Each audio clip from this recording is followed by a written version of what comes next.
हिंदी में यूपीएससी की तैयारी से संबंधित प्रोग्राम्स को देखने के लिए सब्सक्राइब करें स्टडी IQ-IAS हिंदी।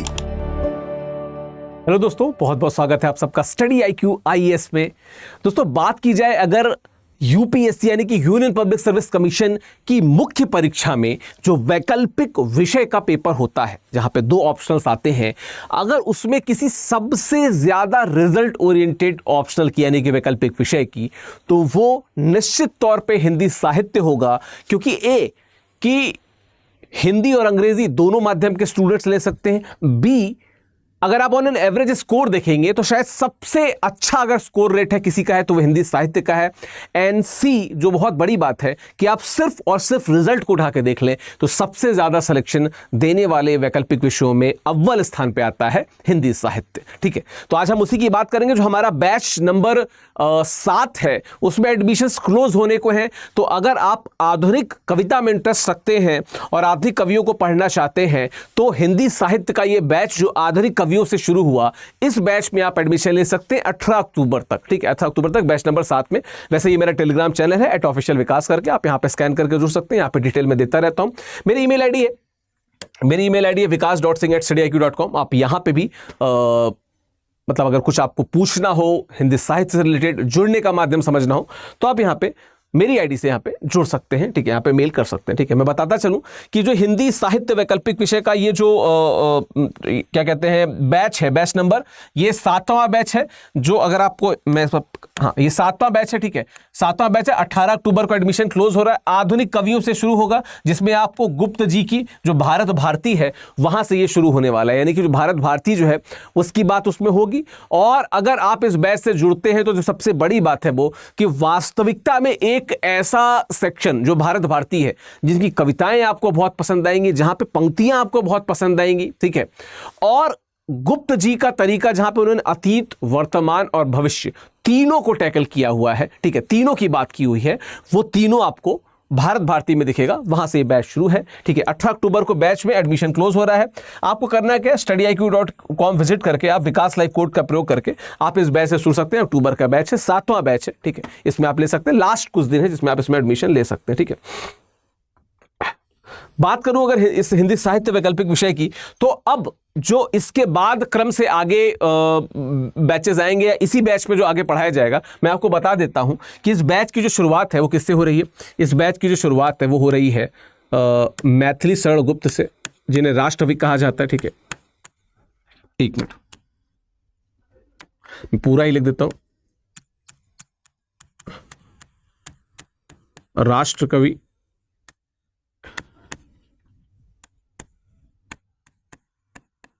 मैथिली शरण गुप्त की जो भारत भारती है,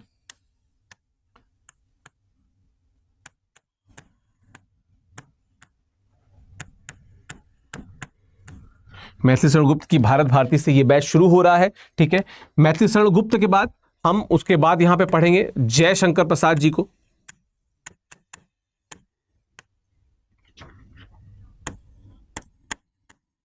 जयशंकर प्रसाद जी को पढ़ेंगे, जहां पे इनकी जो कामायनी है, जयशंकर प्रसाद की जो कामायनी है, आपने निश्चित तौर पे कामायनी का नाम सुना होगा, निश्चित तौर पे आपने कामायनी का सुना होगा, जिसके 2 सर्ग चिंता और श्रद्धा, 2 सर्ग चिंता और श्रद्धा, ये 2 जो सर्ग हैं ये आपके सिलेबस में है। इन 2 सर्गों को आपको पढ़ना पड़ेगा। ठीक है, जयशंकर प्रसाद के बाद हम पढ़ेंगे महाप्राण सूर्यकांत त्रिपाठी निराला जी को। इनके बाद हम पढ़ेंगे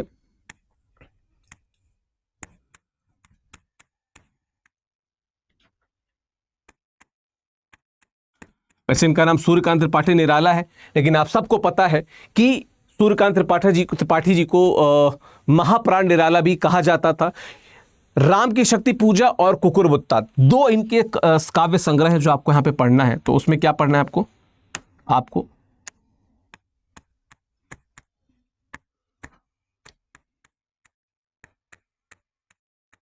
राम की शक्ति पूजा और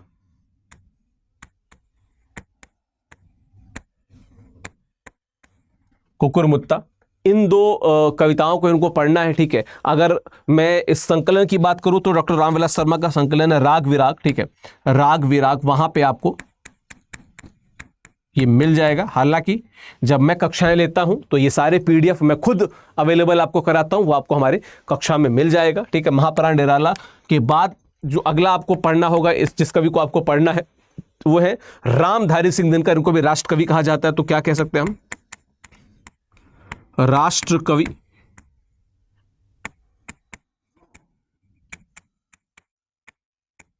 रामधारी सिंह दिनकर। यूं तो आप सब इन्हें रश्मिरथी काव्य के से जोड़ के जानते होंगे, समझते होंगे, आपने पढ़ा होगा। पर जो यूपीएससी यानी कि हिंदी लिटरेचर का जो वैकल्पिक विषय है, उसमें अगर देखा जाए तो इनकी कविता कुरुक्षेत्र जो है,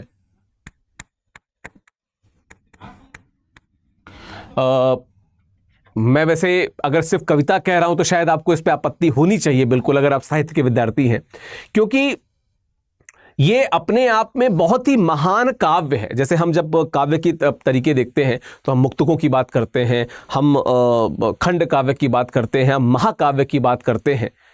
ये अपने आप में एक, जिसे कहते हैं कि समूल रूप से ऐसा खंड काव्य है या ऐसा काव्य है जो आपको अपनी ओत प्रोत चेतना से इतना प्रभावित कर देगा कि आपको लगेगा कि सिर्फ हमें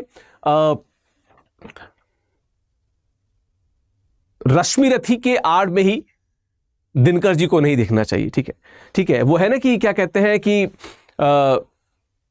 क्षमा शोभती उस भुजंग को जिसके पास गरल हो, उसको क्या जो दंतहीन विषरहित विनीत सरल हो। इसी का ही, कुरुक्षेत्र का ही आपको यहां पे पढ़ना है इसको। ठीक है, उसके बाद आपको इसके बाद की अगर बात करूं तो आपको अज्ञेय सच्चिदानंद हीरानंद वात्स्यायन अज्ञेय को पढ़ना है। ठीक है, एक मिनट,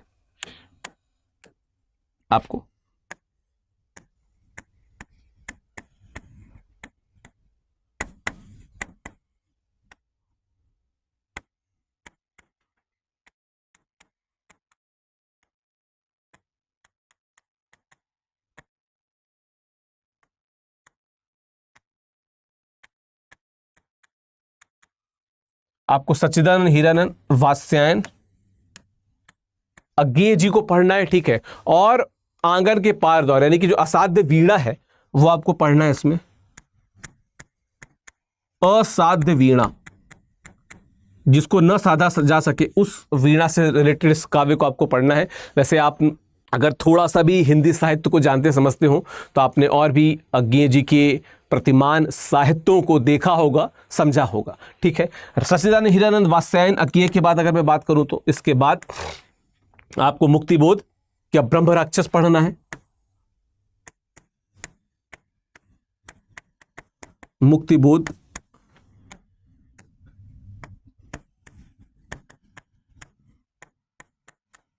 बहुत सारे ऐसे स्टूडेंट्स हैं और वैसे बहुत सारे ऐसे पूर्व स्टूडेंट्स हैं जो आज भी ब्रह्म राक्षस को पढ़ते हुए थोड़ा सा ग्लानि महसूस करते हैं कि शायद समझ में नहीं आता। तो हर उस स्तर तक और हर उस अवधारणा तक हम जाएंगे जहां पे आपको ब्रह्म राक्षस पूरी तरीके से क्लियर हो, ये कविता पूरी तरीके से आपको स्पष्ट हो।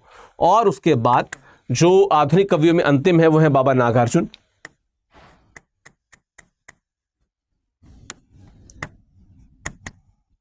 ठीक है, उसके बाद हमें इन्हें पढ़ना है।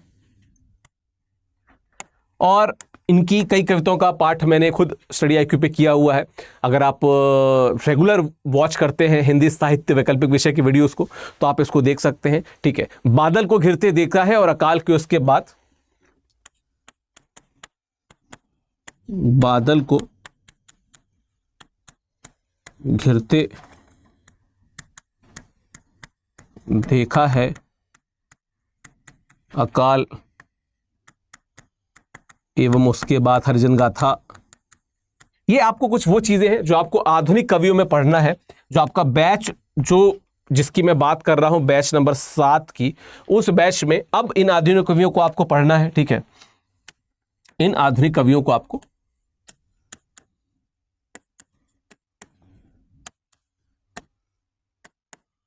इन्हें आपको पढ़ना है, ठीक है।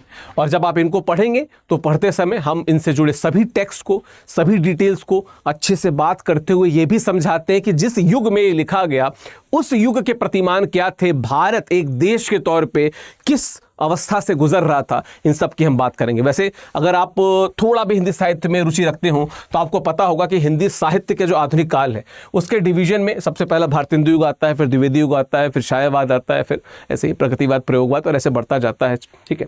तो राष्ट्रकवि मैथिली गुप्त भारत भारती जो आपका बैच जो शुरू हो रहा है ना, वो इनसे शुरू हो रहा है। जो द्विवेदी युग यानी जो महावीर प्रसाद द्विवेदी जी के नाम पे युग बना था, उस युग के क्या है, द्विवेदी युग के कवि हैं। जहां पे जो बहुत बड़ी बात है, बहुत इंपॉर्टेंट बात है जो कि द्विवेदी जी ने ट्राई किया था करने का, वो क्या कि उन्होंने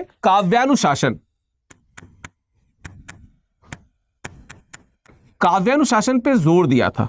उसका अर्थ क्या है, काव्यानुशासन पे जोर दिया का अर्थ क्या है कि एक मिनट, जो रचनाएं थी वो सिर्फ और सिर्फ ब्रज भाषा में हो रही थी। उन्होंने क्या किया कि आप जो रचना है ना, उनको जो मौलिक हिंदी है, जो मानक खड़ी बोली हिंदी है, उसमें रचने का प्रयास कीजिए ताकि लोक बाग समझ सकें। और यही खास बात है कि भारत भारती जो मैथिली शरण गुप्त की रचना है, इससे पहले की जो भी रचनाएं हिंदी साहित्य में है वहां पे आपको विशेष रूप से व्याख्या देखनी पड़ेगी, लेकिन भारत भारती के बाद से व्याख्याएं ऐसी हैं जो खुद आप अपने हिसाब से भी कुछ उसमें ऐड ऑन कर सकते हैं, इस प्रकार की व्याख्याएं। इसलिए जो सबसे खास बात था काव्यानुशासन का वो क्या था कि मौलिक, जो मौलिक के बजाय मैं मानक लिखूं तो ज्यादा सही रहेगा, जो मानक खड़ी बोली थी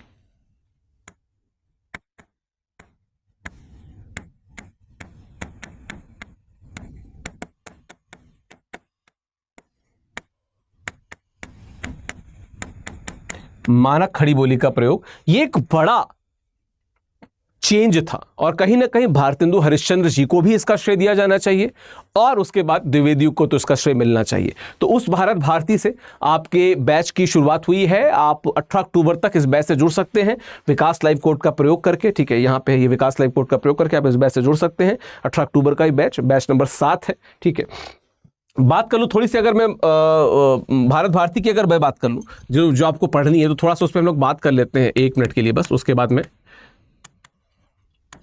देखिए, भारत भारती की अगर बात की जाए तो क्यों ये इसको पढ़ना इतना स्पेशल है, क्यों इसको जानना इतना स्पेशल है, वो इसलिए क्योंकि भारत भारती एक ऐसा काव्य ग्रंथ है जो भारत के अतीत, वर्तमान और भविष्य तीनों पे दृष्टि डालता है। तो इसके 3 खंड है, ठीक है, 3 खंड है अगर आप देखो तो इसमें, तो एक है अतीत,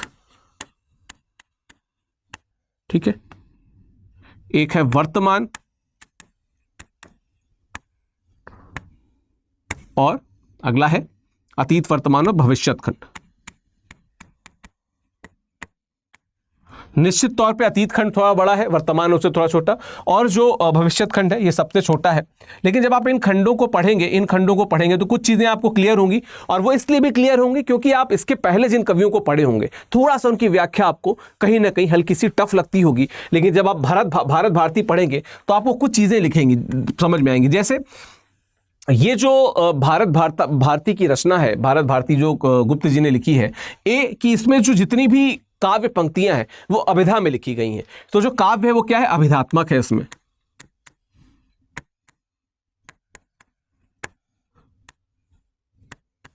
अभिधात्मक काव्य, बहुत घुमा फिरा के लक्षणा या व्यंजना में उसको नहीं लिखा गया है। दूसरा मानक खड़ी बोली, अभी जिसकी मैंने बात की थी कि मानक खड़ी बोली का प्रयोग है, और कहीं ना कहीं आप कह सकते हो कि तत्सम युक्त हिंदी है। जो संयुक्त हिंदी होती है उसका अधिकाधिक प्रयोग किया गया है मानक खड़ी बोली के रूप में। और क्या है, क्योंकि भावना क्या थी, जनता को उद्बोधित करना, उद्बोधन काव्य है, ये नव जागरण का उद्बोधन काव्य है, तो भाव पे बहुत जोर दिया गया है, शिल्प पे उतना जोर नहीं दिया गया है। तो अगला क्या पॉइंट है कि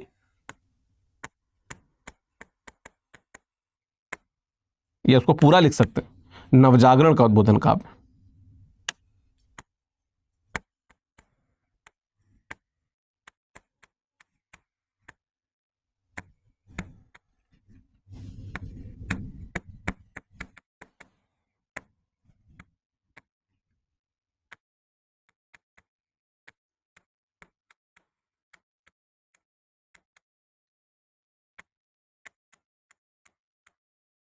नवजागरण का उद्बोधन काव्य होने के कारण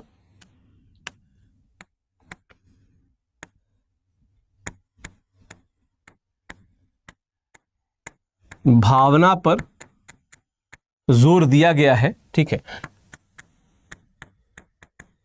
शिल्प पर उतना ध्यान नहीं दिया गया है, ठीक है, शिल्प पर उतना ध्यान नहीं दिया गया है। और जो इसकी एक और खास बात है, इस भारत भारती की जो खास बात है, आपको चूंकि 3 खंडों में विभाजित है तो आपको खंड काव्य या बहुत सारे इसके मिल सकते हैं, पर एक समरी के तौर पे मैं बता दूं तो क्या है, ये बहुत ही शानदार तरीके से लिखे गए मुक्तकों का क्या है, समुच्चय है। क्या है ये?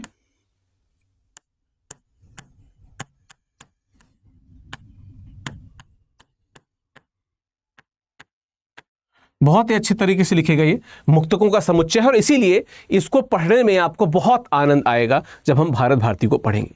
तो क्या करना है आपको, studiiq.com विजिट करना है। studiiq.com विजिट करके मैं आपको दिखा देता हूं, आपको studiiq जाना है, मैं यहाँ पे खोल के दिखा दे रहा हूं।